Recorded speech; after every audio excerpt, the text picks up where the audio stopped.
All right, and it says we are connecting. I should have verification here in a second. It looks like we should be live on YouTube and Facebook, which is awesome.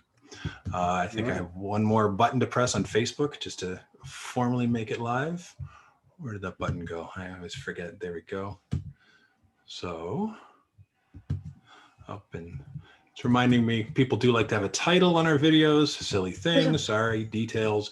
If you're wondering what you're doing out here, we are having a social history of Howard Johnson's ads, and I'm putting that into the title for our Facebook stream as well. So if that's what you're looking for, you're in the right place. I'm sorry for all the technical details we're taking care of here at the very beginning, but we will be getting started here momentarily. So thank you for your patience.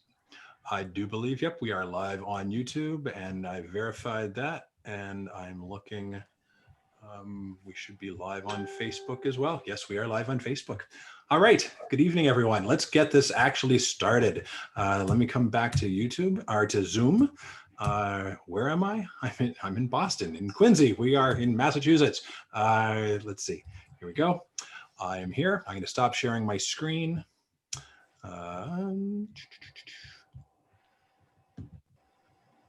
There we go. There's my stop share button. And we are going to record this program tonight so we can see it later. So there we go, the official notification. Good evening, everyone. Let's get this moving. I'm Clayton Cheever. I'm the Assistant Director at the Thomas Crane Public Library in Quincy, Massachusetts. If it doesn't look like I'm in the library, it's because I'm not. I hope you're all someplace comfortable. We have people in the library this evening, and I was in the library earlier today, but I am at home right now. So I'm really glad that you can join us and we can bring this program to you.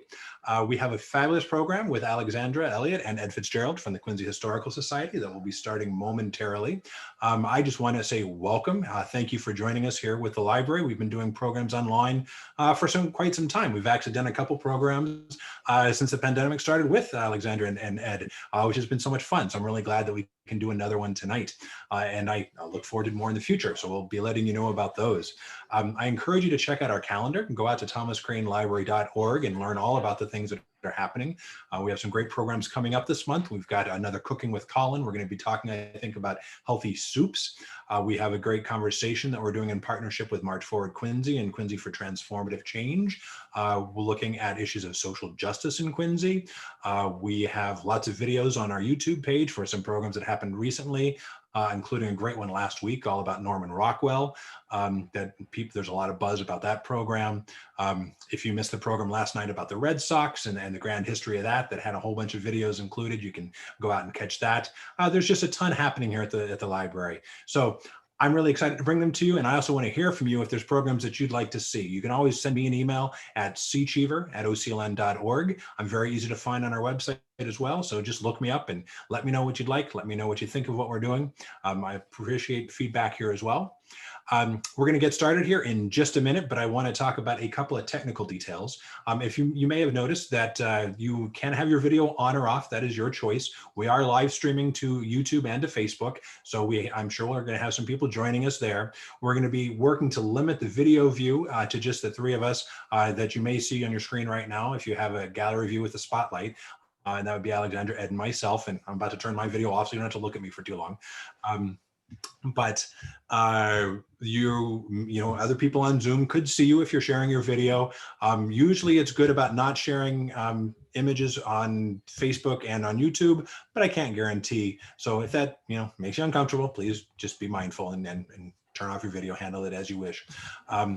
We've also muted everybody, and if we want to take questions later, the easiest way to ask questions is to put them in the chat, and I'll put a little note in the chat to help that pop up and let you know where the chat box is on your screen. If you have any trouble finding it, you can shoot me a note. I'm not checking email while I'm here though, so hopefully, probably the best way would actually be to call the help desk or become familiar with Zoom. I'll also be watching the chat boxes on YouTube and Facebook. So if people are watching us there and you have some questions or comments, you can put your questions there. I will be waiting until Alexandra and Ed ask if there's any questions before just interrupting them with questions, unless there's something that's urgent technical matter that I need to draw their attention to. But if you do have any other questions as things go along, please feel free to ask them as you think of them. I'll be keeping a list and can ask those questions when the time is appropriate. if let's see, I think that covers that. We could, if Alexander and Ed, if you'd like to, we can ask if people want to speak, we can ask them to unmute their mics, but you don't have the ability to unmute your mics yourself. We've had some people even just earlier today who decided it would be fun to come and play some profanity-laden, profanity-laced songs for a class I was doing earlier today, because we were being a little looser with the mics then. Not something we do very often, but it slipped through. So I'm being tight about mics again, and if you would like to speak, I'm happy to do it if that was what works for all of us. But if there's anything inappropriate, do know that we will mute your mic. If not, just kick you out of the room, because that's not pleasant for everybody else. Don't mean any offense. I just want to make sure everybody has as pleasant a time as we can possibly generate.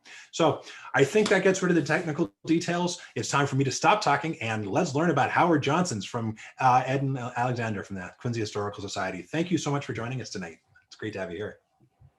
Thank you so much for having us. We're very happy to be here, and thank you to everyone who is joining us here tonight as well. So at this point, I think I'm going to start sharing my screen and we will get started. So let me just get that up there. There we go. All right. Come on, let's go. Perfect. All right, so once again, thank you all so much for joining us this evening. And we're very happy to be here and to be, talking about something that is a lighter than perhaps some of our previous programs that we did. You might remember that we did one about 1918 pandemic at the start of the summer, and then we just did one recently about the yellow fever pandemics as well. But tonight we're just talking about ice cream and nostalgia, and we have some really awesome images and hopefully some interesting stories as well for you tonight. So we do say that this is a social history of Howard Johnson's ads. So this is not a strict history of the corporation that you know as Howard Johnson's. We're not going to be going through every single little date in detail, but this is, so we're talking a little bit more abstractly here, talking a little bit more thematically. And we're going to be looking specifically at the ways in which Howard Johnson's presented themselves to the world. I don't know, Ed, if you have anything that you want to add on there. I think just that this is an informal social history, and we will be looking. Also, I think maybe we want to point out that it's not a strictly chronological approach. We're going to kind of break it into some themes and categories. We thought that might be the best way to go at it, but we will kind of we'll fold in the history as we go along. We'll kind of try and keep you oriented in time as to where you are and if we're comparing one era to another. Excellent. All right, so first up, I would like to start with, oh, come on, let's go. Come on. There we go. There we are. So now we did just get done saying that we're not really going to be doing a strict history, but I do want to start with just a little bit of history. So the Howard Johnson's company, as you may remember it, it was based here in Quincy from its earliest days and really right up towards the end. It was always really very much a Quincy-based business. It got started on Beale Street, where the original store was located, roughly where the parking lot for the Wollaston T station is now. But there is actually still the remnants of some of the corporate headquarters across at the intersection of Newport and Beale. And you can see it in the sidewalk. Actually, if you look on the sidewalk, there's a little monogram, an HJ, outside one of the buildings there up on the corner that you can still see to this day. And that was the location of some of the corporate headquarters. But it began here in Quincy in 1925.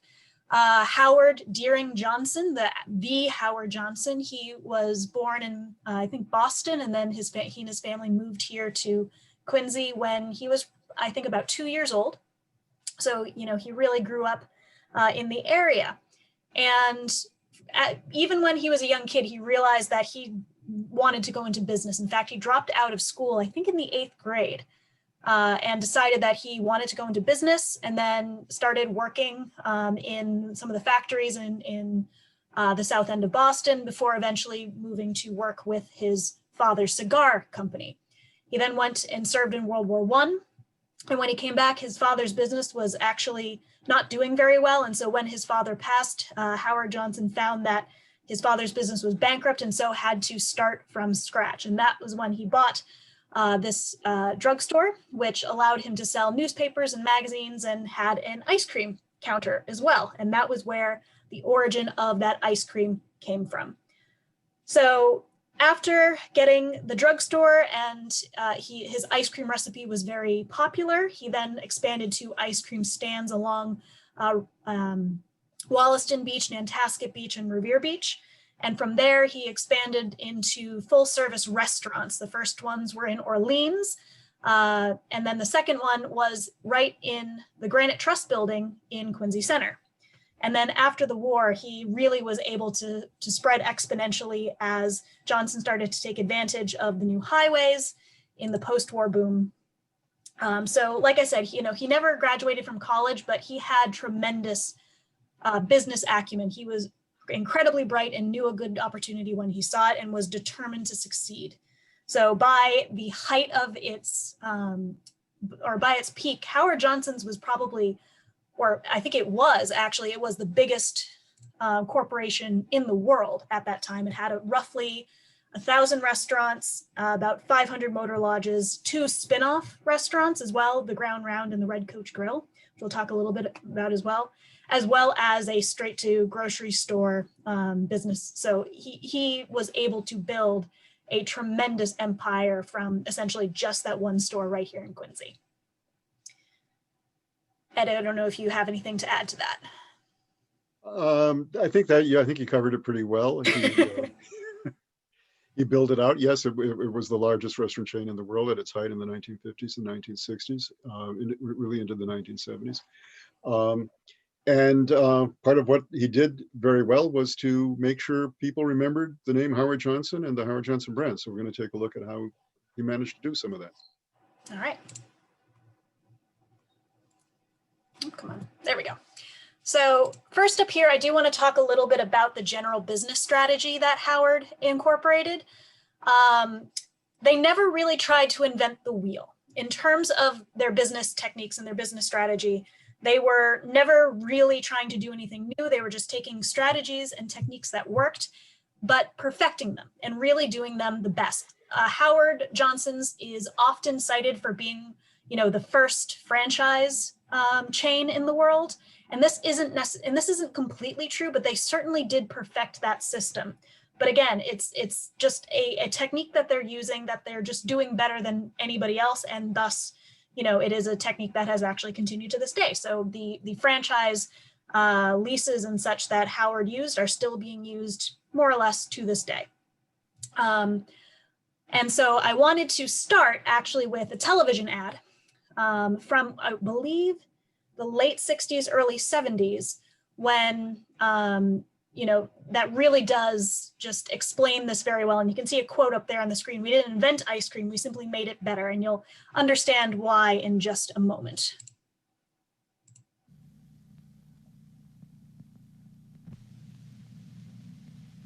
Boy, ice cream is great. I wonder who invented it. Howard Johnson's. No, Howard Johnson's didn't invent ice cream. We simply made it better. And ice cream is what made Howard Johnson's famous. Why? Well, we always put more fresh country cream in our ice cream. Flavors, everyone is pure, natural, all 28 of them. We never use artificial flavoring. And now Howard Johnson's ice cream is as close to you as your nearest store or supermarket. Gee, ice cream is great. I wonder who Sorry about that. invented it. Howard Johnson! It's just no use. Howard Johnson's did not invent ice cream. We simply made it better. And ice cream is what made Howard Johnson's famous.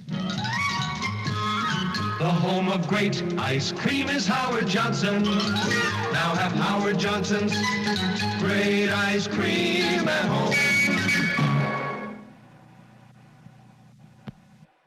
So yeah, you get a pretty good idea for what Howard Johnson's was all about from that ad, I think. So we're going to move on now to talking a little bit more about the general strategy as well. No, I don't want to play again. Shush. All right.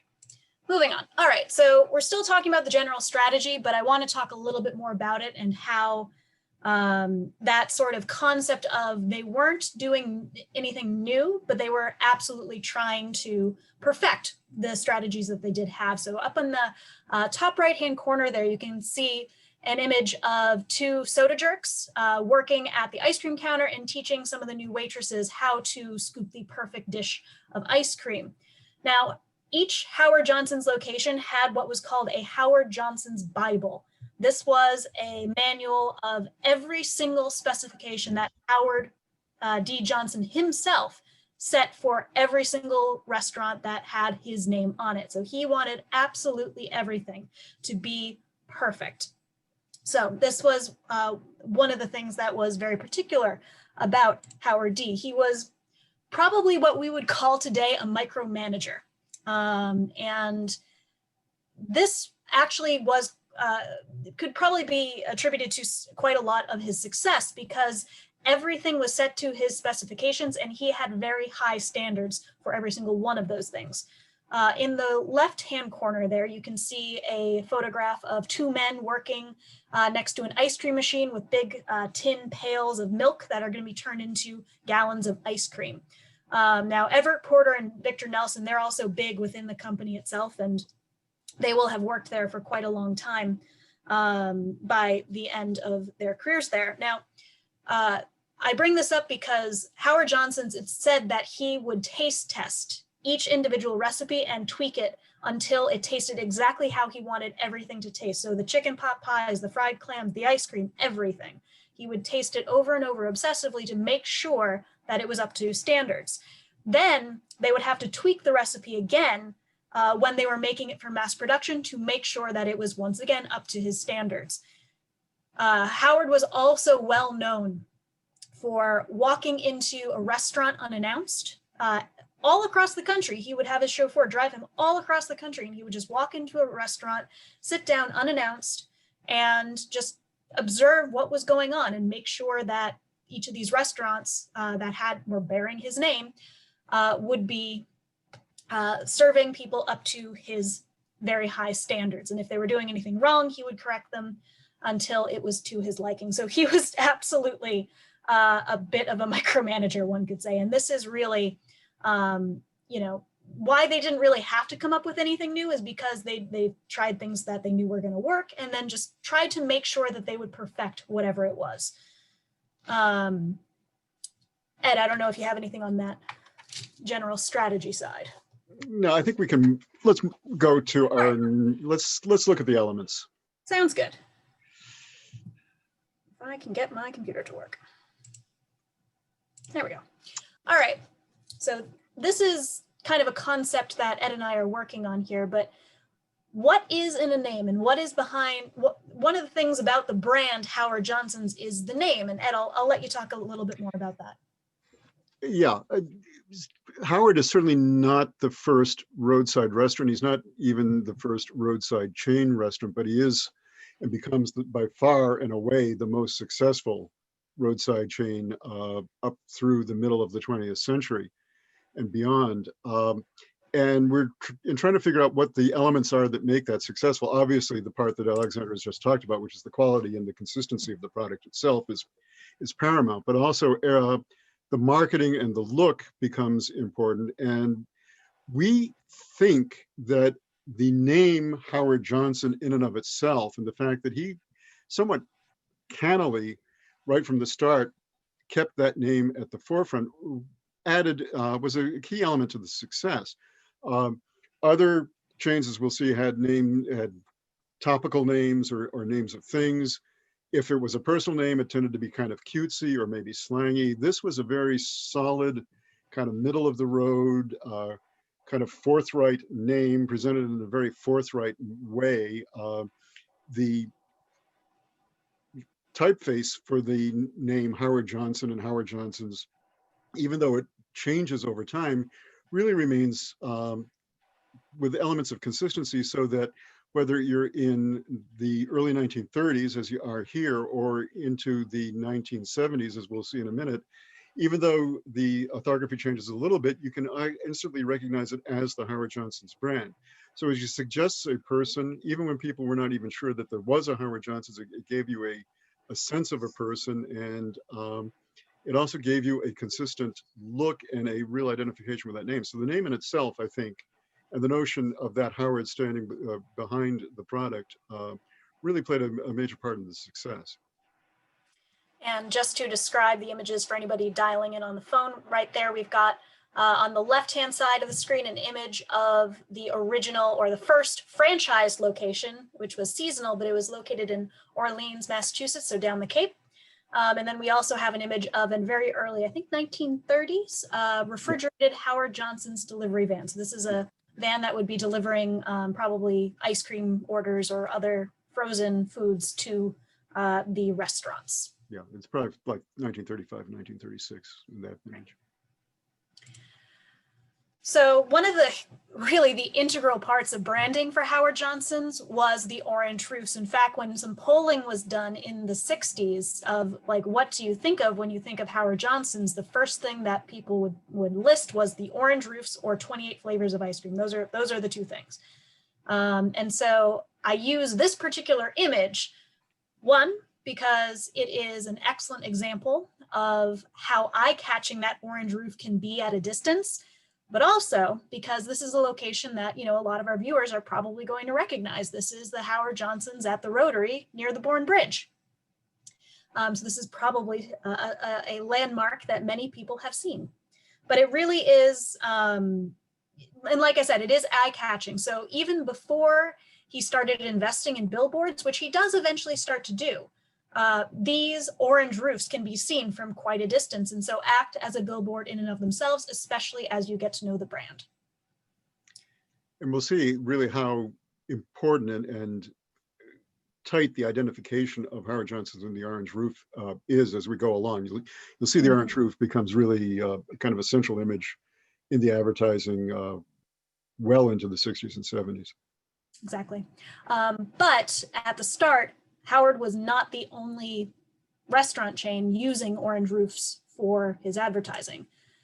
So this is I believe a placemat or the back of a placemat that was from a Dutchland Farms, which was a restaurant chain that was based out of Brockton. And they were also well known for making homemade ice cream because it was connected to a dairy farm. And they had a fairly large chain. Like when Howard got started, they were much bigger than him. They had locations throughout Rhode Island, I think into Connecticut, and of course up in Massachusetts as well. So they were relatively popular. There were quite a lot of them around. And they also had an orange roof, but they would also attach onto their orange roof usually a windmill, thus, I guess, attaching the connotation, the Dutch windmills, and thus putting it on a Dutchland Farms, I guess. But so Howard was not the only person doing this type of branding, but Howard Johnson's lasted for much longer than Dutchland Farms ever did and was far more successful than they were. And so there was something else to it as well, but that orange roof certainly always was very eye-catching.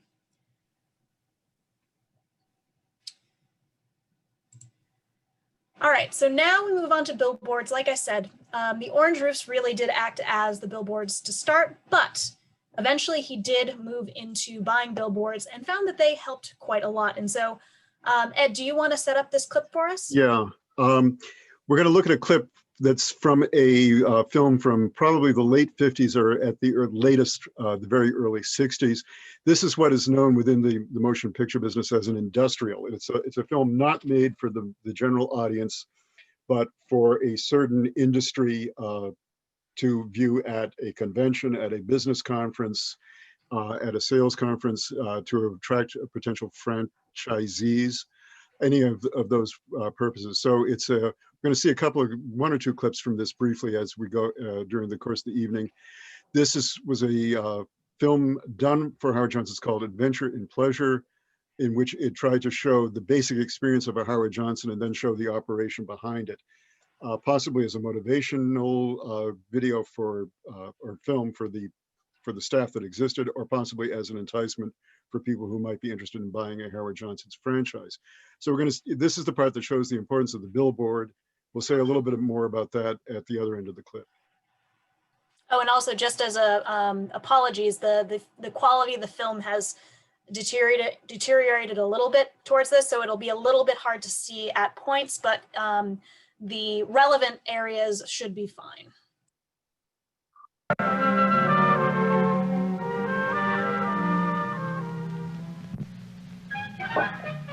When traveling down the road, one cannot help but notice the familiar Howard Johnson signs. Each one attractively designed to suit the particular needs of the motor lodge or restaurant which it serves. The colors are bright and cheerful. The copy is short but to the point. The objective? Let the traveler know how close he is to the next Howard Johnson's. So I would just make 2 points here. Those of you who are old enough will remember the absolute prevalence of roadside signs and billboards all over the country, really up through the 1950s into the 1960s. When Lady Bird Johnson launched the Beautify America campaign in the 1960s, she was in large measure reacting to the proliferation and the sheer glut of signs everywhere. The joke was, you went to see the country and you couldn't see the country because all you could see was the billboards. And I think one of the points that the film is making, even this is several years before that campaign starts, is that the Johnson signs are discreet, that they're tasteful, and that they're limited, but they do their main job, which is to direct the person to the restaurant. So there we go. So sticking with the billboards, there was one particular billboard campaign that became very, very famous. In fact, this was probably the first one that Howard did, and it actually features his children. So this is a photograph that was used to advertise his ice cream and his food, featuring his 2 children, the girl Dorothy, who wasn't as involved with the company later years, and then Howard's son, Howard B. Johnson, so Howard Brennan Johnson, who went by Bud, who would eventually grow up to take over control of the corporation in its entirety. And we'll talk a little bit more about him later, because he will start making decisions about the advertising and how the company is done. But the kids really were a huge part of the branding here. And of course, the main slogan that was on all the billboards was, "We love our daddy's ice cream." And then one other image, mostly just for fun. So this is actually a cartoon that featured in a military magazine during the Korean War. So this was a soldier doodled this cartoon, sent it into the magazine, it got published, and then someone saw it and sent it to the Howard Johnson's Corporation, and they published it in their internal magazine called The Landmark, which is where we actually get quite a lot of the information that we have. So this is, 2 soldiers in Korea, they're driving down the road, and lo and behold, there is already a billboard for a Howard Johnson's restaurant all the way in Korea. So we found this quote to be a little bit tickling, and thus we have decided to include it here tonight, because this is one that you're not going to see very often as well. All right, so we're continuing on with branding. There were a couple other things that sprung up around the same time as the billboards and the orange roofs, and that is the logo, and that is of Simple Simon and the Piemen. So this is based off of a nursery rhyme of the same name, which describes a young boy or a young man going to the fair and wanting to buy some pies, but has no money to do it, and so cannot afford a pie.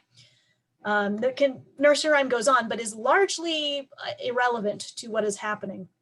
But to be honest, and Ed, feel free to jump in whenever you like, we're not quite sure where the Simple Simon and the Piemen comes from. Right. Yeah. Yes, I mean, there's the inherent paradox of why is your logo a pie man when your main product is ice cream? But it worked, so more power to them. If we want to maybe go to do we want to go to the Sure. actual pictures of them, because that could give us a chance. Yeah. The color numbered print in the middle says 1932. I think that might be actually a little bit early. I think that date was added before. The Pieman logo never really got totally fixed, and we can both talk a little bit about that. It varies at different times, and you will see it in different incarnations in some of the later ads, but you can even see it here.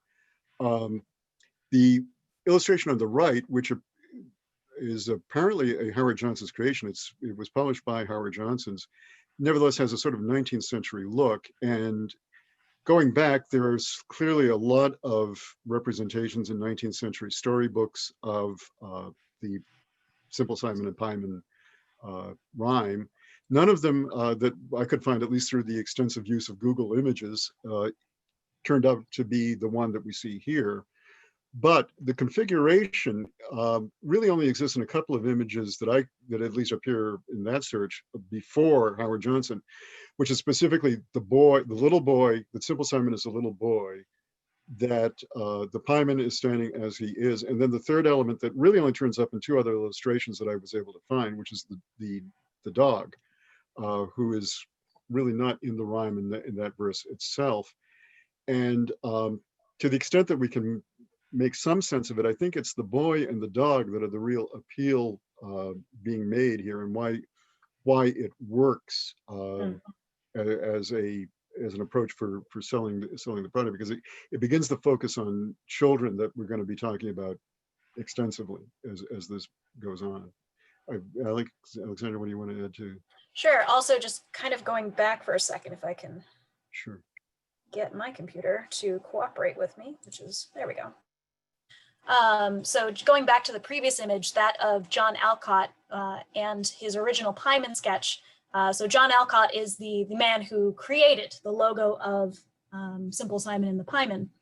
And, you know, there is a somewhat apocryphal story. There are quite a few apocryphal stories having to do with Howard Johnson's, to be honest, but one of them is the origins of Simple Simon. And, you know, we can't find any confirmation of this, but this is the one that I like the best because it makes the most sense in my head. And that is that, you know, Howard B.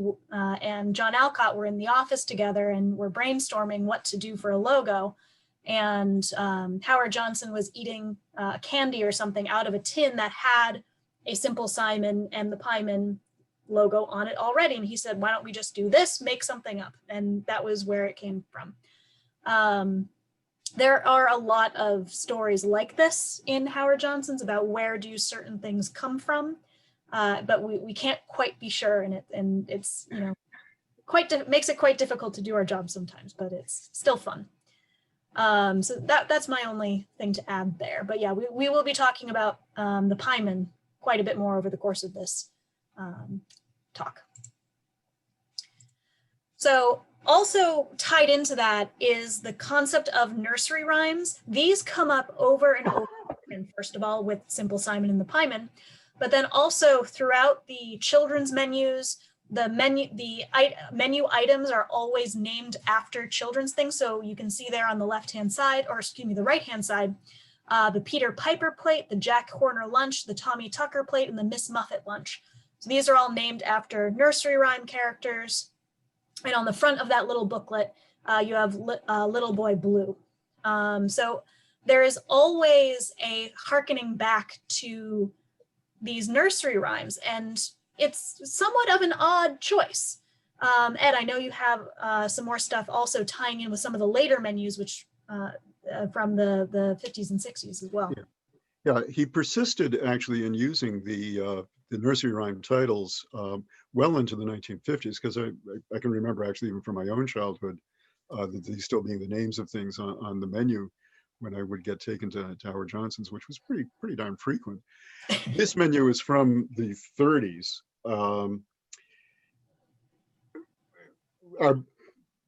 The historian whose name I had on the tip of my tongue and I just lost. Oops. The Yale historian, the 10 restaurants that changed America. Oh, Philip Lang. Nope, not Langdon. It's the last name is Friedman, and is it Paul Friedman? Paul Friedman. Friedman. Very good. I knew we'd get it. Paul Friedman has the insight that the success of Howard Johnson was that he managed to sort of graft gentility onto the basic honky-tonk establishment of the hot dog and ice cream stand. And the nursery, the emphasis on nursery rhyme, I think, is partly a function of the times of the 1930s, when that kind of image of childhood was much more dominant than it is now. But also, I think it was an attempt to be reassuring to the adults that this was a kind of safe, genteel kind of place where things were named after sort of respectable, kind of gentle things. I think that might have been part of the idea behind it, but that's all kind of speculation. And also, just to clarify, the book that Ed was just mentioning is 10 Restaurants That Changed America by Paul Friedman, and we will have that in our bibliography a little bit later. So moving on. So one of the things about the Howard Johnson's menu is that they had a number of very, very iconic, dare I say it, menu items. In particular, the ones that really stand out are the tender sweet, trademarked tender sweet fried clams.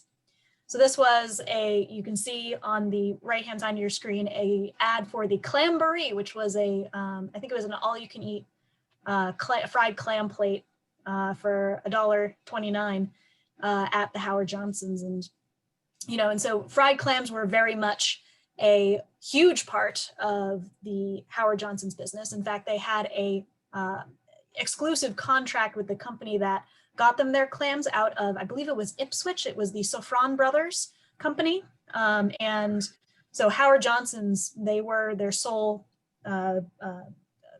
customer for quite a number of years, right up until the end of the 60s, I believe.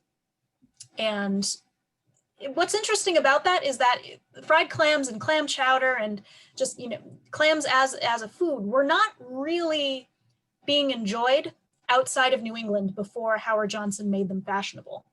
And that is also the case for a lot of typically quote unquote New England dishes. So, like hot dogs and baked beans, the brown bread, and clam chowder and things like that, lobster rolls or clam rolls. These are all things that, Howard, I don't think he had a lobster roll, but I know he had a clam roll. But these are all things that Howard Johnson's really introduced to the rest of the country.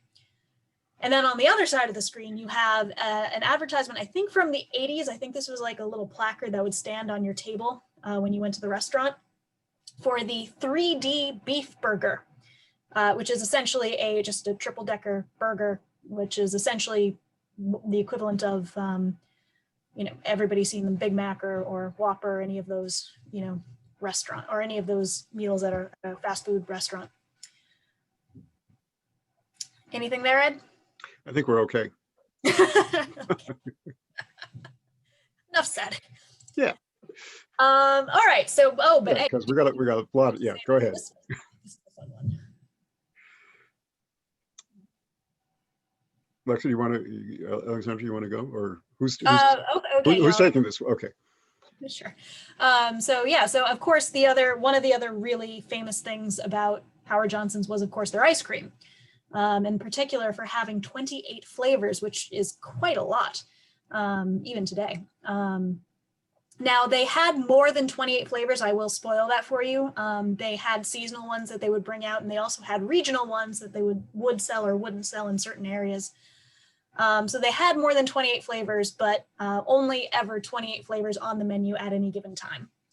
So this was, quite a thing. And there are this is another one of the areas that there's quite a lot of mythology surrounding where does that 28 come from? And I think Ed will take it away from here. Yeah.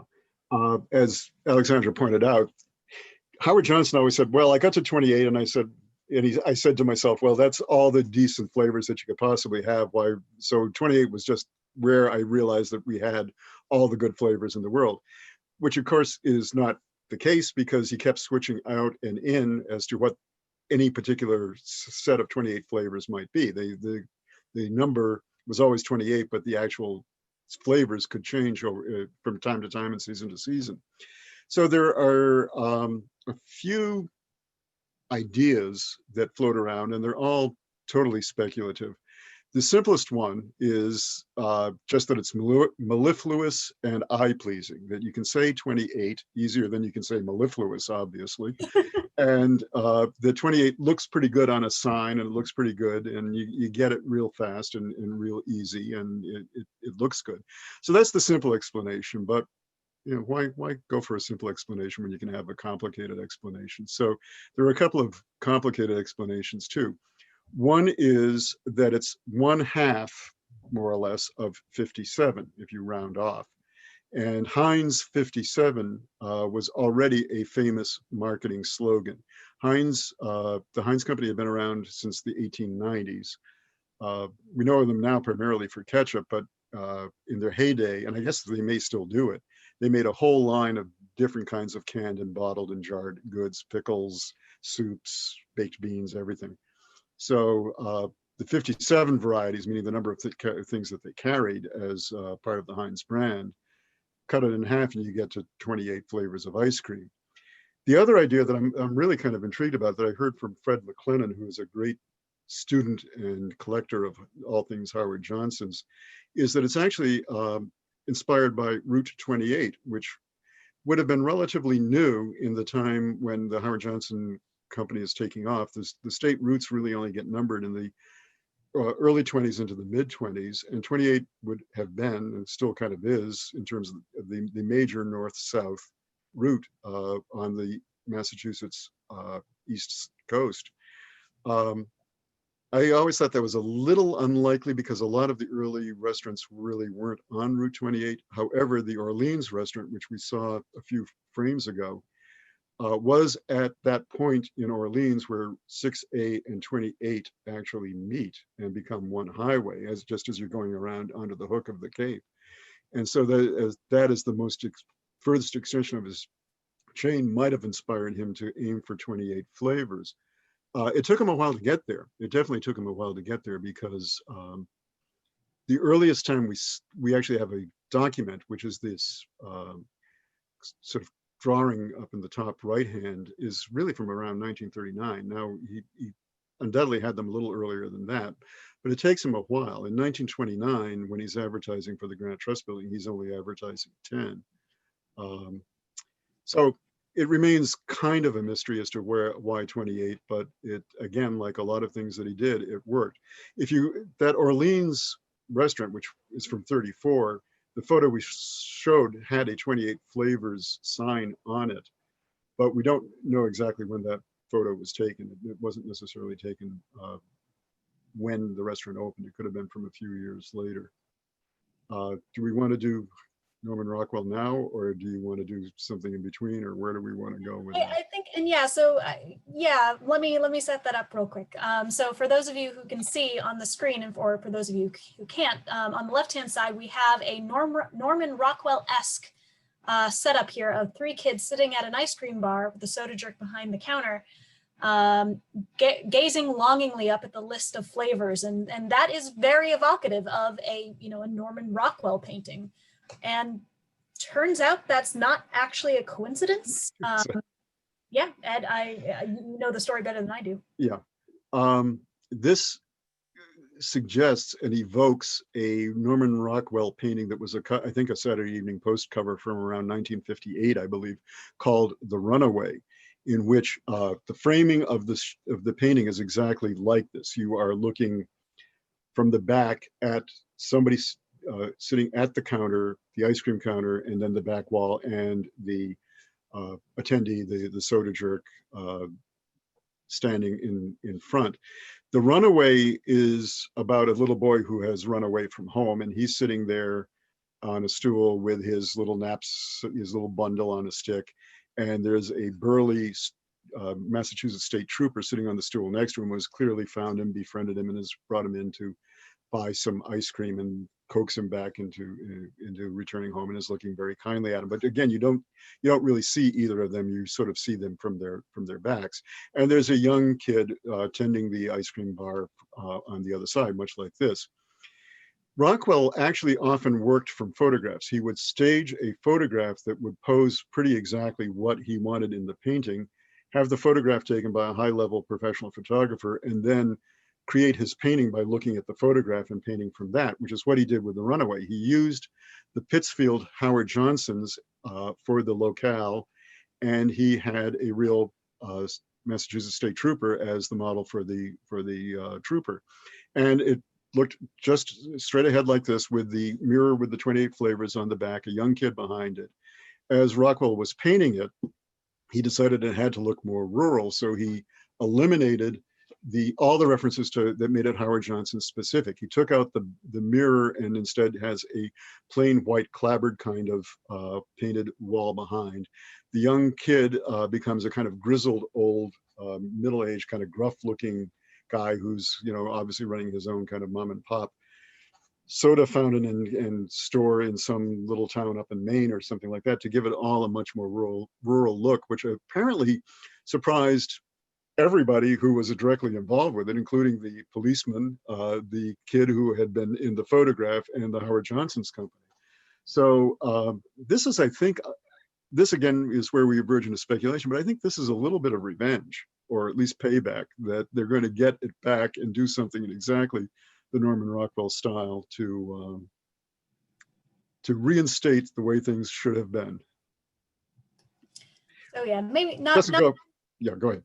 No, yeah, so not quite talking about the 28 flavors, but you know, a worthy story in my opinion. Yeah. So at this point also, you know, by the 1950s and especially by the 1960s, Howard Johnson's becomes, like we've already said, the largest chain of restaurants in the world at that time. It is huge.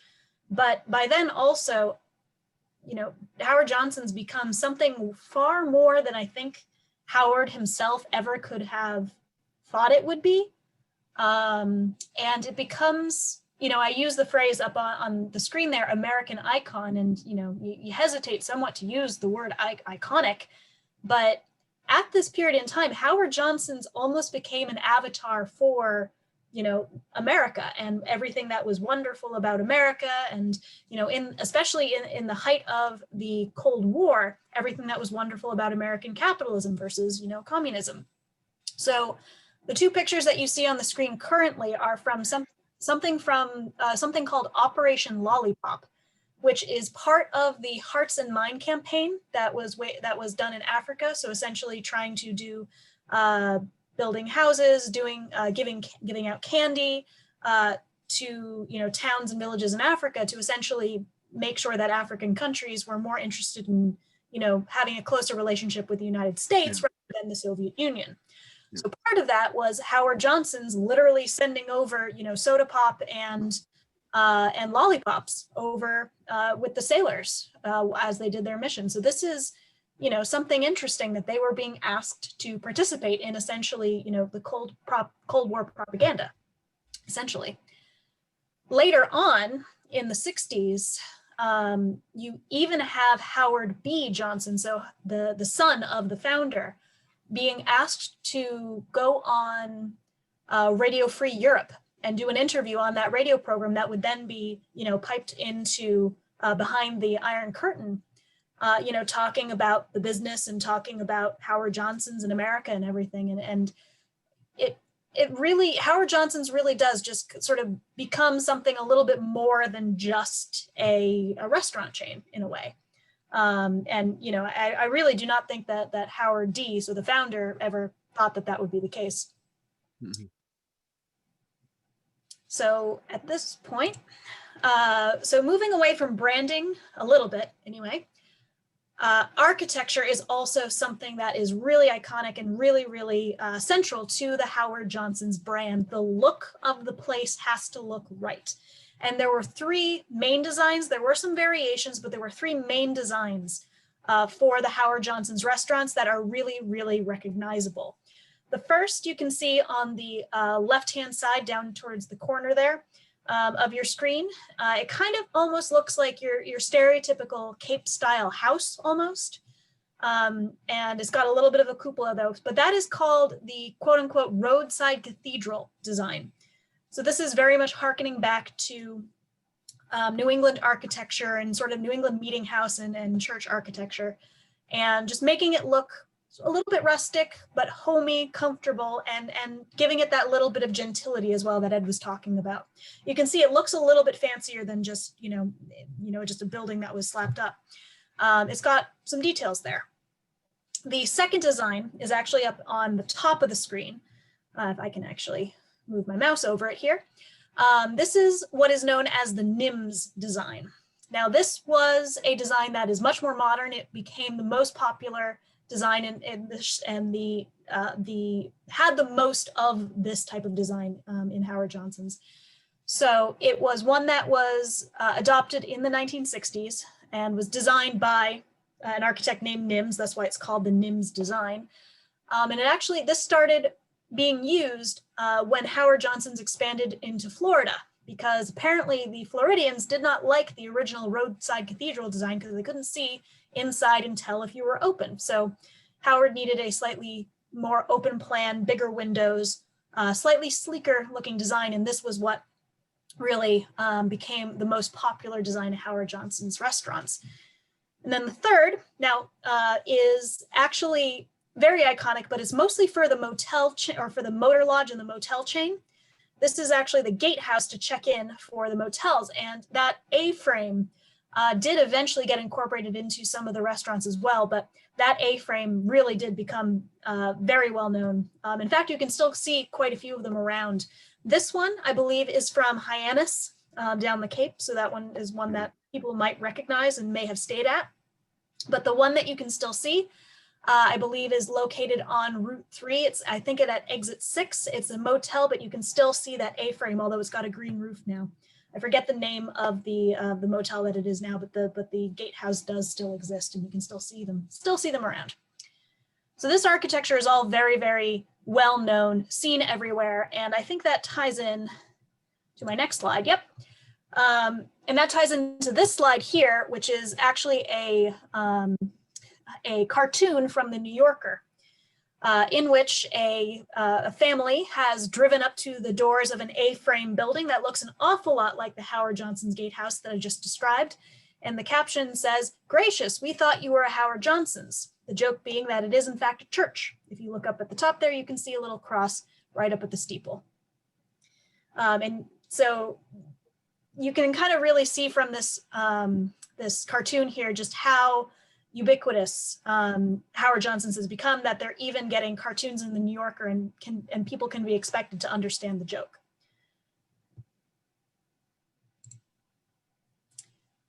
So along with the architecture, it's interesting because the logo almost goes through a similar sort of abstraction.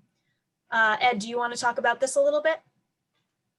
Yeah, we talked about it a little bit before when we were talking about what's in a name, but you kind of see it here. The Howard Johnson name is always sort of the central part of the Howard Johnson logo. And although it changes, as we said, over time, there is enough of a familial similarity in the different typefaces that get used that you always recognize it as giving you the message of that this is a Howard Johnson's. We really have sort of 3 generations of the logo here. The bottom left is the earliest. It's again a sample from the probably mid to late 1930s. Incidentally, it also provides yet another variation on the Simple Simon logo, because the Simon in this case is looking a little bit like one of the Dead End Kids. He looks like a little bit more of a streetwise guy than some of the more winsome ones that we see in other places.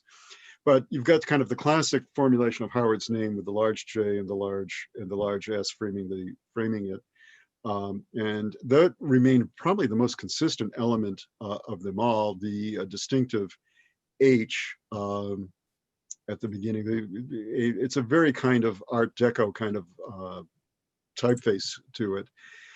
The upper left logo is the one that they adopted, I believe, in 1965 and really stayed with for a number of years, in which they have subtly modernized the Howard Johnson name, and they've added the orange roof and the steeple, the cupola, just to as a reinforcement with that triangle, it's obviously a little bit more sleek, it's a little more ornate, it's a little more abstract than the 1930s, but the name, for all the subtle change, is still instantly recognizable as the signature name for Howard Johnson.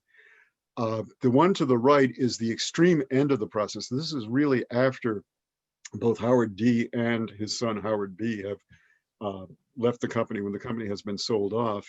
The abstraction is now really almost complete. The only thing that remains of the orange is a little bit of the orange roof behind and the triangle forming there. And then the name itself has moved really into almost a totally different kind of logo typeface, but not entirely. The J still stands out in the way that we have had it stand out. And even though it's gone to upper and lower in a number of other ways, it is sort of retained enough that you would still recognize it, although it's become much more separated from the original. Really up through the entire time that the Johnsons were involved with it, that strength of the brand name and the logotype was quite strong. Ms. Elliott? All right. So another part of, the Johnson's brand was really, the location. They were very good at finding good locations. And while they tended to be a little bit more conservative in terms of their marketing strategy, they didn't really go out on a ledge in terms of, doing anything outrageous. They weren't reinventing the wheel. Like I said before, they're not really coming up with anything new. They're just perfecting what they already know works. However, that rule breaks itself when it comes to jumping at opportunities that you might not have otherwise. And one of the best examples of this is the turnpikes.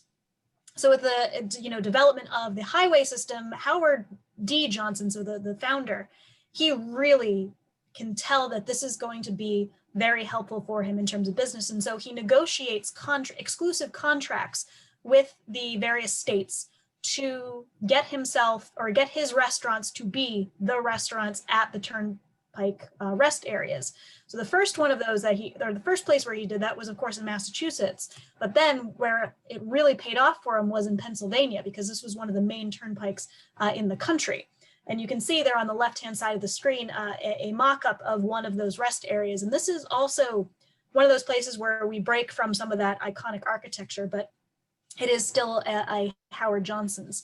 And the same is said that he continues to do this well into the 50s and 60s with the building of the Oklahoma Turnpike as well. And again, I use these partially because they're a little bit odd. They don't look like a Howard Johnson's that you'd usually see, and we don't see these images very much. So I wanted to take this opportunity to show off some of the cool things in our collection. But it really does show you that, Howard Johnson's, it's about location and it's about just being visible. And that was quite a lot the key to their success, was knowing where to go and how to make themselves visible and trusted. Now, another part of that is the location around fairs. So turnpikes are one thing, but also Howard Johnson's was well known for positioning themselves or did very well positioning themselves around the World's Fair. So on the left-hand side of the screen, you can see probably the largest and most lavish Howard Johnson's that was ever built. It had crystal chandeliers. It had murals on the inside. We could probably do an entire program just about this one location because of how lavish it was and the story behind it. But unfortunately, we don't have enough time to really talk about it here tonight. But you can see in the background of the image, if I can get my mouse over here, some of the key landmarks for the 1939 World's Fair.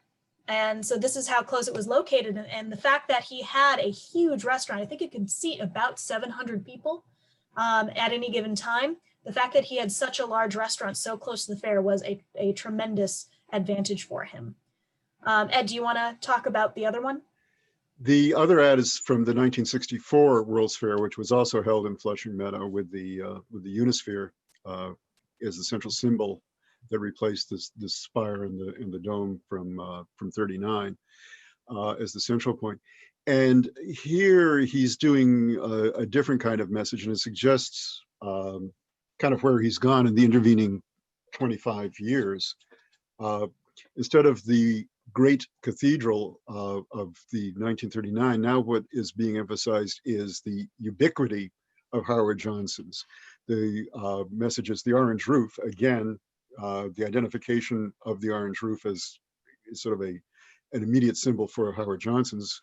The orange roof is everywhere around the fair, and you can't really see in any detail, but what it's showing is circling around the fair site, everything from eastern New Jersey up through western Connecticut, out onto Long Island, all the various points where if you're going to go to the fair, you can stay at a Howard Johnson's lodge, get a meal at a Howard Johnson's, be again in something familiar. The ability to be familiar and at the same time to be something that's pleasant and a getaway was really essential to the appeal of the brand, that you were going to get something reliable, you knew where you were okay. So if you're coming from some small town someplace to see the fair in the big bad city, you know that you've got Howard Johnson there to be kind of a something familiar, and so it's sort of a place you can feel like you know where you're at, that you know you're kind of in home territory.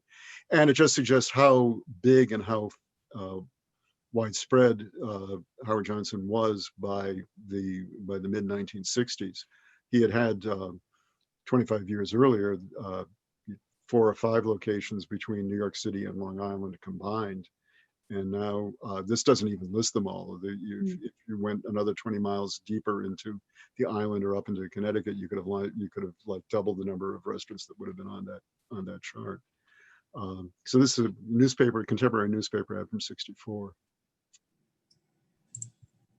So moving on to some of the other print ads, Howard Johnson's advertising was primarily done in print, although we will be talking a little bit more about TV later. But really, for the majority of their span, it was mostly print advertising. And so I've got 3 ads up here with, some that they really do give you an idea of the character of really like what Howard Johnson's was trying to convey with each of their ads.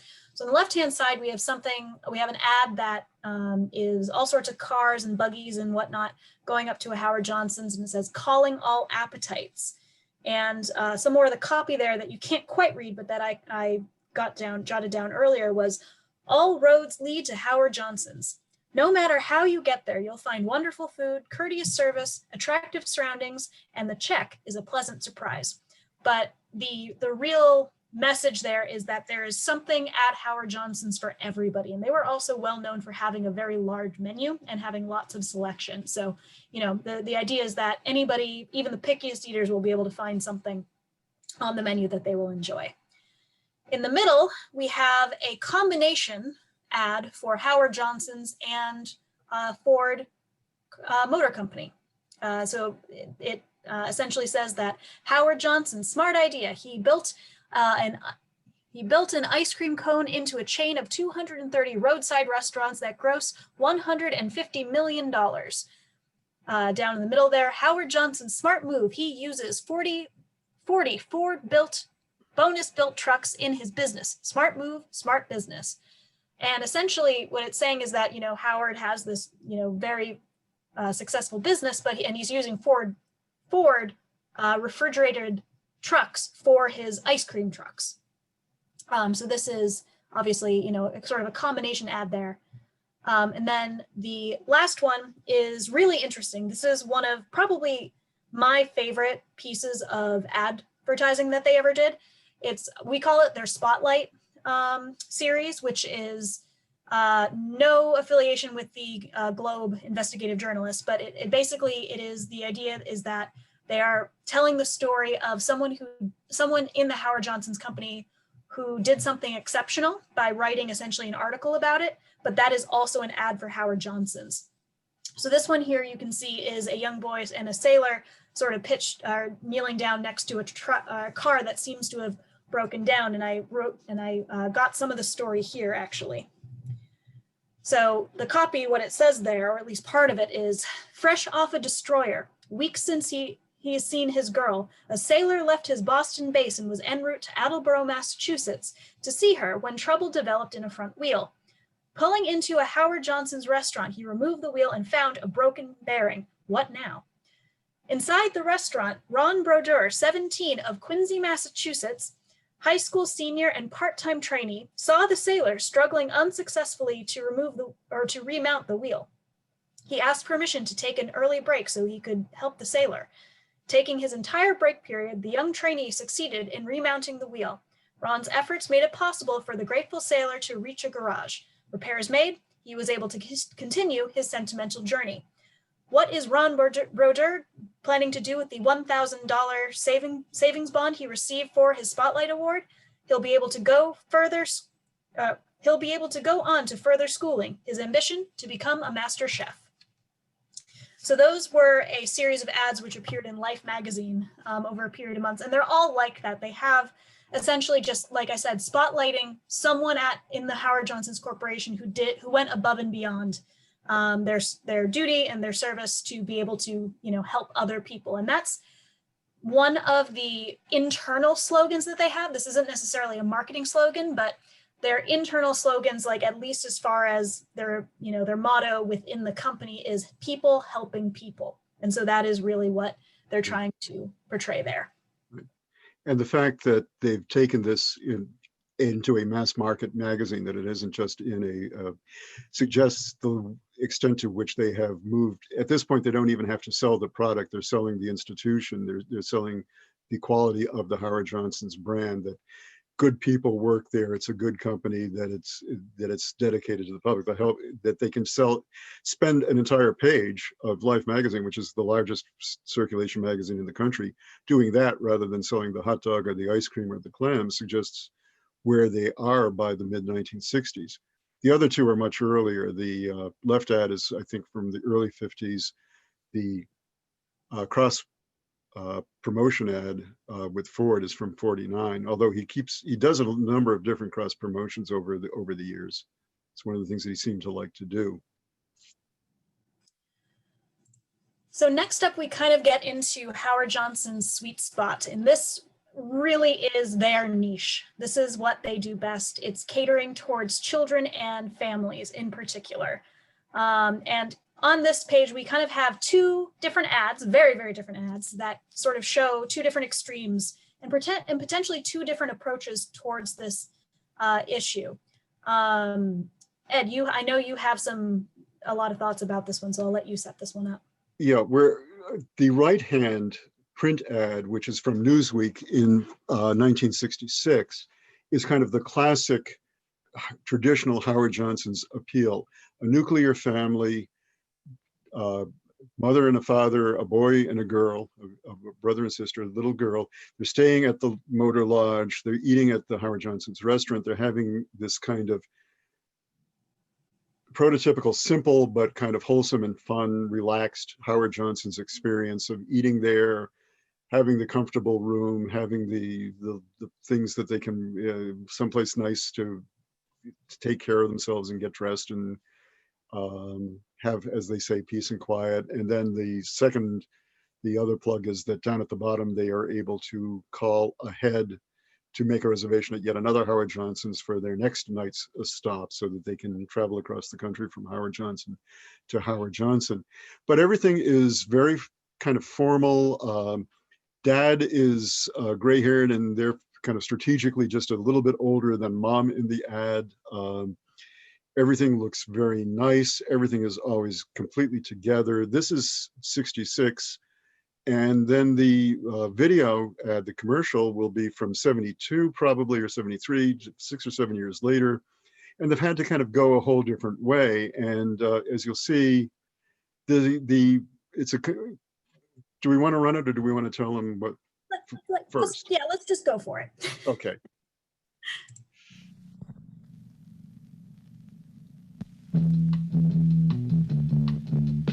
Howard Johnson's, they've got more, different kinds of ice cream, red balloons and hot dogs, burgers too, splashing pools with swimming, great big sinks with dunking, giant beds for sleeping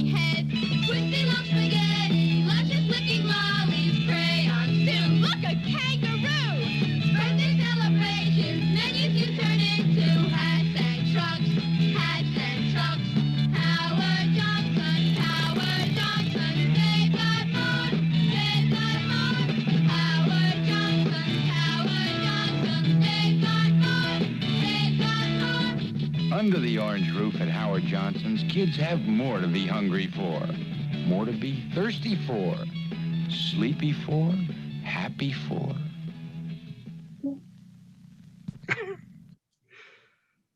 So, Yeah, we can, immediately call that the Schoolhouse Rock ad. yeah, the two things that have many things have intervened between 1966 and 1973, which we could be here for the next 5 weeks doing that. But media-wise, you have had the advent of Sesame Street and of Schoolhouse Rock, which have kind of changed children's animation, made it a lot faster, a lot lot more cartoony and less polished than the Disney Looney Tunes model, or even the Hanna-Barbera model. So it's got that. And then content-wise, you want to talk about what's going on in the content there? Well, in contrast to the ad that you can see on the right there, it's to steal a phrase that you used earlier, Ed, it's much more anarchic. The kids are literally swinging off the ceiling at times. It's, they're, it's a lot more, catering to the tastes of children. Yeah, but it's still wholesome. That's the, Yes. It's remains harmless fun, but it is much more, it's much less structured. I mean, obviously the commercial is highly structured, but the image is much less, it gives an impression of much less structure than the highly structured print ad that we've got on the other side. Right. So I'm getting cognizant of the time here, so let us move on at this point. Come on, there we go. So on this slide, we have another pairing of ads, and this one kind of has to deal with another interesting feature of selling towards children and families. And in particular, this is kind of dealing with the things that Howard Johnson's would give you. This was like, sort of predating the Happy Meal by a little bit, but, you would often see the menus at a Howard Johnson's could be turned into a toy, essentially like a hat or a little car or something.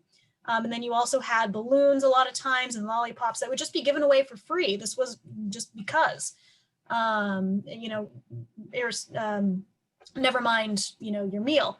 And as time went on, I wouldn't say that the toys get better, but we'll talk about that in a minute. But again, you kind of see that parallel here between, this ad on the right-hand side, which actually comes from the Howard Johnson's internal magazine, The Landmark, versus what was going on TV, a very much a more formal, more genteel looking scene versus what you'll see in this video. Anything you want to add to that, Ed?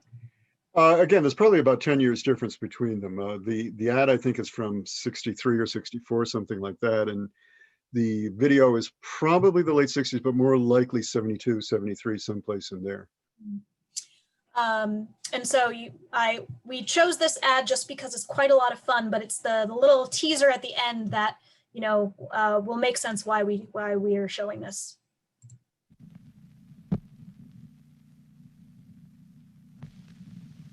I want some peppermint stick. I love some peach. I want pistachio. Do you know what it feels like to be plain old vanilla? When 27 other flavors have much fancier names. When you're plain old vanilla at Howard Johnson's, how you gonna whip chocolate chip? How you gonna lick peppermint stick? How you gonna reach a kid who likes peach vanilla? So what? You got pistachio nut, butter crunch, banana, burgundy, cherry, coconut, caramel, black raspberry, Swiss chocolate, almond, apple, strudel. It's enough to drive you off your noodle. Just look at what you're eating. Do you need further proof? Plain old vanilla is the loneliest flavor under the orange roof. Kids, how would you like this exciting Target B game absolutely free? All you have to do is stop by Howard Johnson's. Hurry on over for your free Target B game. So one of the more ironic parts of that ad is that vanilla was the #1 selling flavor at Howard Johnson's. So it was certainly not the loneliest flavor. We should, I'm sorry. Nope, This might be the time to point out that Howard Johnson, as he did in terms of quality, hired the best Madison Avenue advertising firms, both for his print and his video. So the commercials are very straightforward, but they are also very, very clever in what they do. I mean, this is another example of telling you to buy vanilla while it's desperately telling you all the 27 other flavors you can have. So he's sort of having his cake and eating it too, or his ice cream and eating it too, in this case in the ad. Again, like the previous one, no adult in sight other than the guy behind the counter. There are no parents, just the kids. At this point, so this is our last children and families ad, and it is one of our personal favorites. So that is why we have chosen to include it despite, it kind of follows along with a lot of the other themes that we've been talking about.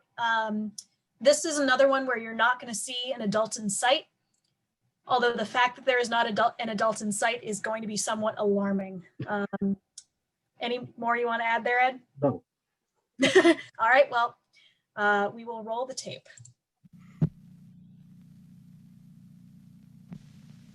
If a kid could sneak into a Howard Johnson's kitchen, he'd meet the specialists who make our children's menu so special. Specialists like Hot Shot Frankie Roll, the hottest hot dog man in the whole world. There's talented Tony Twist. Just look at the way he cooks that spaghetti. Captain Jack Shell's been frying our clams ever since he was knee-high. Using just the right amount of jelly is what makes Spready Freddy's peanut butter and jelly sandwiches so scrumptious. And who else but Lunar Patty could whip up such an out-of-this-world grilled hamburger? With kids specialists under the orange roof, no wonder kids find more to be hungry for on Howard Johnson's children's menu. Kids, how would you like this? And you saw that B-Toy, watch that again. But yeah, Ed and I have an affectionate nickname for that one as well, and we call that the OSHA violations ad because, oh dear, that would be, Howard Johnson would be in a lot of trouble if that were actually the case behind the scenes. The thing in there is, if you're watching closely, there was in fact a real flame underneath those ovens, so that was not fake. Ed, anything there? It speaks for itself, I think. Okay, excellent. All right, we'll move on. There we go. So at this point, Howard Johnson's, or at some point in this process, like we said, we're not really going chronologically. They did try and advertise towards teens, but I use a question mark there because it didn't seem to stick. They didn't do it very much, and it wasn't quite. It didn't quite fit into their image, although, teens absolutely did eat at Howard Johnson's. We have many people who have come to us and said, I had my first date on it at a Howard Johnson's. And so teens absolutely did go there. They weren't necessarily being marketed to as strongly as children, but this is one of those exceptions. Ed, do you want to set it up or? Yeah, I would just say, when you see it, the internal evidence suggests that this cries out, let's say 1966, maybe 1967. And it's a rare false step. I think it was something they tried. They realized that this was not the way to go. And they went back to actually some of the commercials we saw where they tried to do new things, but within the more or less traditional Hojo framework that we've been looking at. So this is, I think, just an anomaly, basically.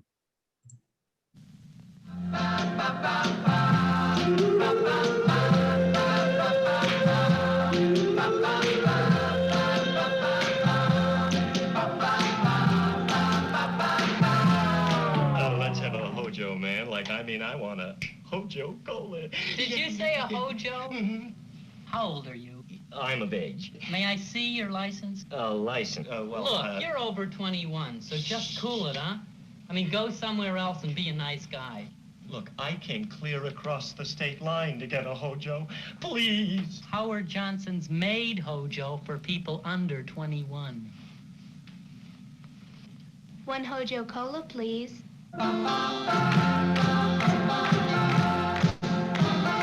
Ask for Hojo straight or diet. It's for people under 21. 6 great flavors at your grocers in no-deposit bottles and cans. Hojo for people under 21. More to say there? No. I think we said it So at it's the beginning, yeah. Yeah, that one, I guess that one speaks for itself. Excellent. All right. So moving on to our next slide. So moving to our last few here. So I know we're getting close on time, so we'll go quickly through these. But Howard Johnson's, of course, in any good marketing campaign, they do try and capitalize on some star power and try and get some stars to come in and endorse their brand. So Ed, do you want to set up Rudy Valley? Yeah, this is probably one of the earliest of the commercials we're showing. This is probably one of the earliest because it's got to come from the early 60s. The internal evidence for that is pretty clear. It features Rudy Valley, who had a long career, starting actually as a teenage heartthrob back in the 20s as a singer, went on to become a comic actor. In the early 60s, he had a key role in kind of a career revival in the original Broadway production of How to Succeed in Business Without Really Trying. And you'll see the ad is playing on that. The tagline of the ad plays on the fact that he's in How to Succeed. He uses his traditional opening of "Hi ho, this is Rudy Valley," and it's very quick, but it is an attempt to sort of be concerned. You'll see what it does. It's pretty self-explanatory. Oops. I think I didn't edit this very well. I apologize. Sorry. We should maybe not do as much Joanne Worley. Hi, hello everybody. This is know how to succeed in the business of carving a turkey without really trying. Head for Howard Johnson. Order this delicious roast turkey special this month, $1.49 at Howard Johnson. So yeah, obviously trying to capitalize on the fact that Rudy Valley was in How to Succeed in Business Without Really Trying. All right, moving on to the next one. I was going to say, maybe is the next one Joanne? Yes. We may want to maybe not do the whole Joanne Worley for time's sake. What do you think? Okay. Yeah, we can at least introduce it, and then we'll see who we're. Yeah. But yeah, so one sort of, Ed, do you want to do that one now? Just another example of when they did try and move to using star power connections. This was what we think is we don't really know, but it looks like a rough cut for a kind of educational film tied into Howard Johnson's that probably never really got fully produced, but it uses Joanne Worley, who was, you may remember, a very famous comic. She's still with us, but her high point was the 60s and 70s when she was on the original Laugh-In. Comedian and comic actress with a very distinctive delivery style. And we'll give you just a sample of that, and then we'll talk about Arthur, and then we're getting kind of close to the end at this point. And here is the really true truth about hot dogs. It seems that a Bavarian sausage maker by the name of Antoine Feuchtwanger in the year 1883 was selling these little hot sausages, as they were called. So yes, you can see her there. She is telling a somewhat apocryphal tale about the origin of hot dogs in that particular copy. And that whole video, we weren't sure how much we were going to use or not, but because it's so weird, and we do not think that it was ever actually used by the company. But you at least get a taste there, and you saw who you were meant to see. So then comes Arthur Fiedler, which does need a little bit of setting up, if only because why are we talking about the Red Coach Grill? Well, I did mention right at the start that there were two very successful spin-off chains of Howard Johnson's, one of which was the Ground Round, a sort of sports bar setup. And then also a second one was the Red Coach Grill, which was meant to be a slightly higher price point than Howard Johnson's, but not by much, but still very much the same sort of idea, high quality. But they were able to serve things like, lobster and prime rib that Howard Johnson's just wasn't quite their niche. So Ed, I don't know if you want to continue with that story. So in the 1970s, Arthur Fiedler was among the most famous people in the whole country, but and then something like a god here in New England as the Boston Pops conductor, particularly after '76 and the bicentennial concert on the Esplanade. He endorsed the prime rib at the Red Coach Grill, of which there were, I think, something like 15 or 20 around the greater Northeast area by that time. Arthur Fiedler was, you could not turn around in New England during the late '70s without bumping into Arthur Fiedler endorsing one thing or another. He was on billboards, he was in magazines, he was on TV, he was perfectly happy to endorse anything that wasn't illegal, I think, at that point. I mentioned there is a wonderful man, a beloved man, but he did a 60 Minutes did a profile of him at that time, and they were talking about the fact that he'd done a commercial or an endorsement for Johnny Walker or another high brand scotch, and they Morley Safer, whoever it was, asked him. He said, "Do you drink scotch?" And he said, "No, I drink bourbon." So he didn't necessarily even stand behind his endorsements when confronted with it, but he probably did like the Red Coach. The Red Coach was probably actually Arthur's kind of place. He apparently once did an endorsement for Lechmere, and they asked him how much he wanted for it, and he said, "Can you get me an 8-slice toaster?" So he was kind of down to earth. Anyway, let's move on. All right. So one of the other things about Howard Johnson's and their advertising and their messaging is, by the time that they were big, they could also manage to get spots and nods in movies. And one of the most famous ones was 2001: A Space Odyssey. So you can see there a clip from the movie on the left-hand side screen, which advertises the Howard Johnson's Earthlight Room, which is supposedly located on the space station from 2001: A Space Odyssey. Now, the really interesting thing about this is the tie-in comic magazine, which was the children's menu, promotional menu during this period. So when 2001 was just coming out. And now in this comic, I've read the whole thing. It's odd because it shows two small children going to 2001: A Space Odyssey and having a grand time, and apparently coming out of it none the worse for wear, not traumatized at all by the ending, unlike myself. And I found that quite mind-boggling, but it is quite interesting that it's being advertised, that movie is being advertised towards children, and this was part of the reciprocal deal, I suppose. Anything on that, Ed? No, and just obviously, yes, this was a direct commercial tie-in. Howard Johnson's Earthlight Room is on the space station in the movie. You do see the brand displayed very carefully, and there were several in the movie. The movie was quite expensive for its time, so it probably made sense for them to be doing that. And obviously, I don't think the Johnson Company probably quite realized what the movie was going to be like when they sealed the deal. In fact, nobody had any idea what that movie was going to be like until they saw it.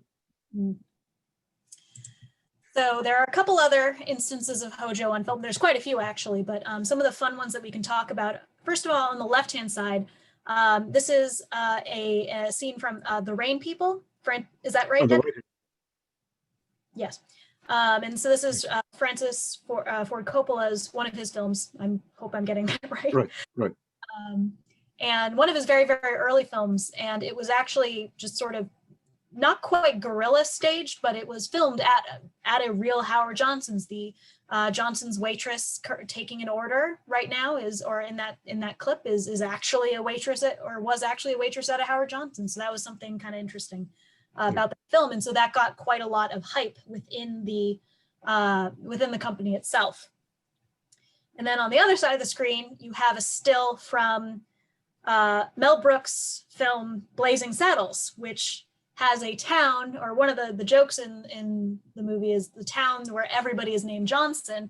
And so, of course, Mel Brooks can't help but poke fun at Howard Johnson's. And since this is set in the Old West, it's Howard Johnson's Ice Cream Parlor, one flavor. Now, I'm not sure, or I sincerely doubt actually that Mel Brooks got permission to use the Howard Johnson's brand in the movie. I feel like that is not a thing that Howard Johnson's would have agreed to. Ed, anything there? Just a shout out that the woman in the still from the Rain People is the great actress Shirley Knight, who passed away at age 80 just several weeks ago, actually. But this is her in 1969 when she was just absolutely terrific. So, you know, we have an incomplete list here, but, you know, that's the thing. Howard Johnson's become so ubiquitous and so iconic of America that it starts getting incorporated into a lot of films. So Marnie by Alfred Hitchcock, 2001: A Space Odyssey, The Rain People, Blazing Saddles, of course. But, you know, very interestingly, you know, there's about almost a 40-year gap in between Blazing Saddles and The Irishman. But The Irishman kind of starts to look at Howard Johnson's from a slightly different perspective, and that being, you know, nostalgia, or at least it's set in it, you know, it's interesting to see it's coming back in terms of being depicted on film in such. Anything there, Ed? No, I think that is interesting. Scorsese did not need to go to the Howard Johnsons for The Irishman. He could have worked around it, and he very lovingly recreates a Howard Johnson in that movie, which of course is a kind of elegiac, his kind of farewell to the gangster picture, and well worth seeing if you haven't seen it on Netflix. And then I think we will let Howard Johnson's themselves have the last word here. And so this is from that same industrial film that we mentioned before, but this is towards the end of it. And it, again, just kind of shows you what Howard Johnson's wanted people to think about themselves.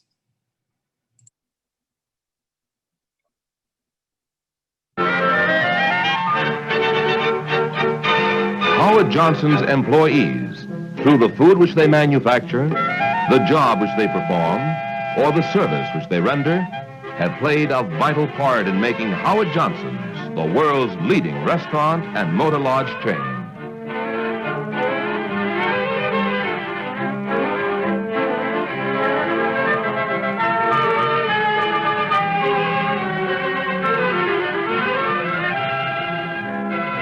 Howard Johnson's, people serving people.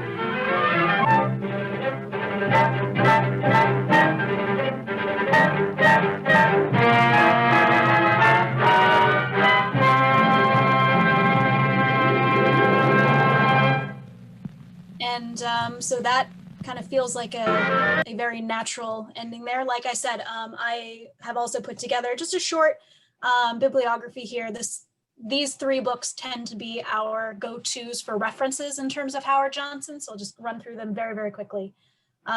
First and foremost, just a great general overview of the history of the Johnson's Corporation, A History of Howard Johnson's, How a Massachusetts Soda Fountain Became an American Icon by Anthony Sammarco.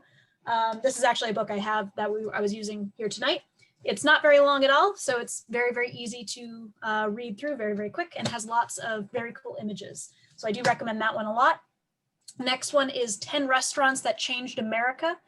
It's about, you know, dining and cuisine in America in general, but it is very, very interesting, especially the chapter on Howard Johnson's, and was, you know, a lot of help when we were initially researching about this a couple years ago. That's by Paul Friedman.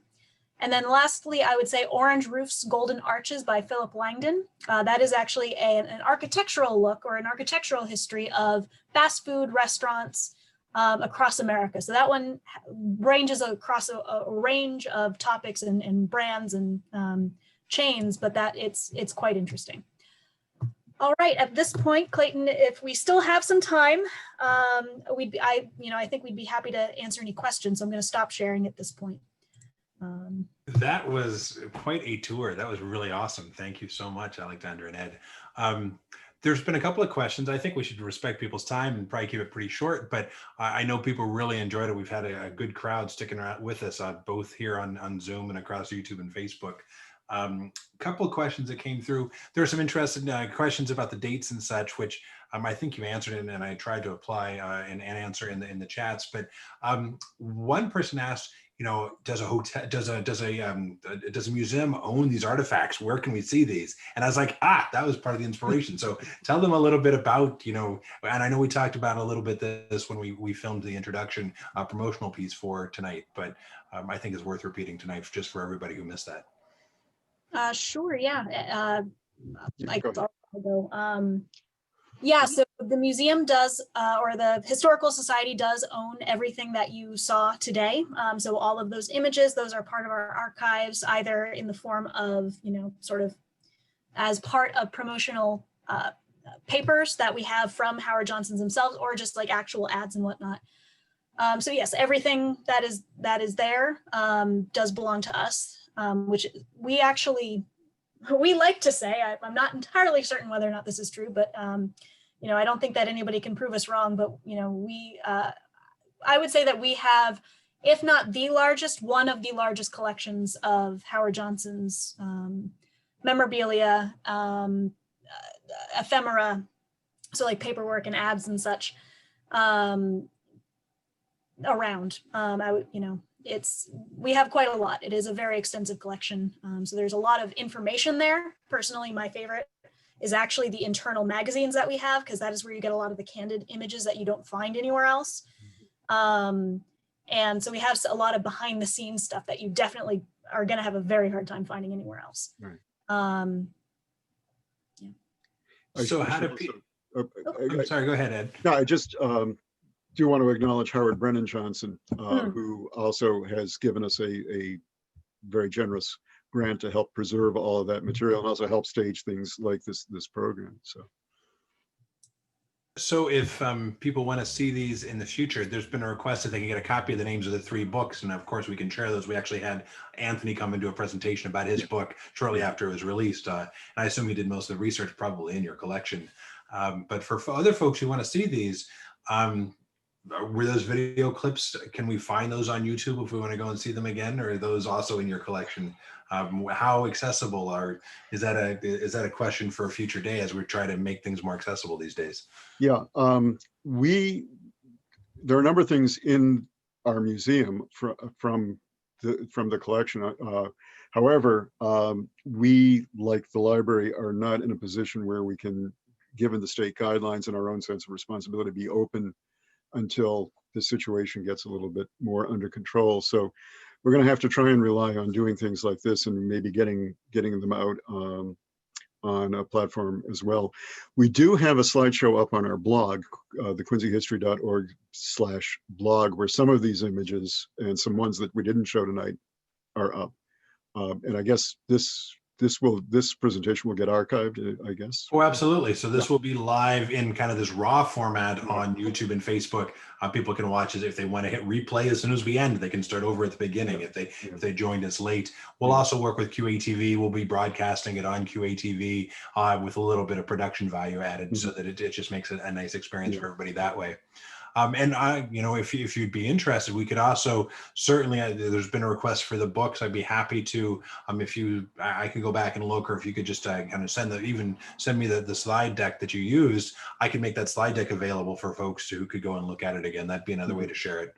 Okay. So we can talk about those options, but we can talk about that afterwards. And I can certainly put something on the library's homepage with some more information for people to follow up. So great. Thank you so much. This was just so much fun. I was anticipating it, but I didn't know how much I was really going to enjoy it. This was just a great, just a step into another age. And we owed you some fun after the after what, everything we're living through these days. It's really nice to think back to a different time and just, crawl into those covers and enjoy the big beds and the double right now, because that is right. We'd be doing. Well, thank you so much. It's been a wonderful spending time again. Thank you, everybody, for joining us tonight. I look forward to seeing you again in the future. And we have lots of programs. And thank you. It's been a great time. Okay. Have a good night. Thank you.